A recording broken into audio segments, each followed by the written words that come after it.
ఏమిటి అంటే పవన్ కళ్యాణ్ గారు ఈ రోజున జగన్మోహన్ రెడ్డికి ఒక సింహస్వప్నం. ఆయన కల్లో కూడా పవన్ కళ్యాణ్ గారే వెంటాడుతూ ఉంటాడేమో ఆయన.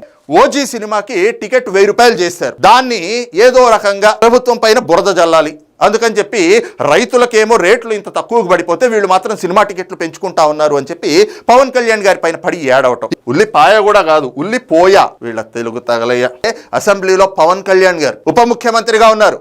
జగన్మోహన్ రెడ్డి ఈ రోజున అదే పవన్ కళ్యాణ్ గారి ముందర నాకు ప్రతిపక్ష హోదా ఇవ్వండి అని చెప్పి అడుక్కునేటువంటి పొజిషన్లో ఉన్నాడు. పవన్ కళ్యాణ్ గారిని ఎదుర్కొనేటువంటి ఆ సాహసం చేయలేడు జగన్మోహన్ రెడ్డి. ముఖం చెల్లదు. ఎందుకంటే అధికారంలో ఉన్నప్పుడు ఇదే పవన్ కళ్యాణ్ గారిని గురించి వాళ్ళ సోషల్ మీడియా కానీ, ఆ వైసీపీ నాయకులు కానీ, జగన్మోహన్ రెడ్డి కానీ ఇష్టారీతిలో పేటరేగిపోయారు. 2 చోట్ల పోటీ చేసి ఓడిపోయాడు, జీవితంలో ఎమ్మెల్యేగా గెలవలేడు, అసెంబ్లీ గేటు కూడా టచ్ చేయనీయం అన్నారు. ఈ రోజున ఏమైంది? అదే పవన్ కళ్యాణ్ గారు అదే అసెంబ్లీలో ఉప ముఖ్యమంత్రిగా కూర్చుని ఉంటే ఆ ప్రభుత్వాన్నే అడుక్కుంటున్నాడు జగన్మోహన్ రెడ్డి. నాకు ప్రతిపక్ష హోదా కావాలి, నాకు ప్రతిపక్ష హోదా కావాలి అని చెప్పి.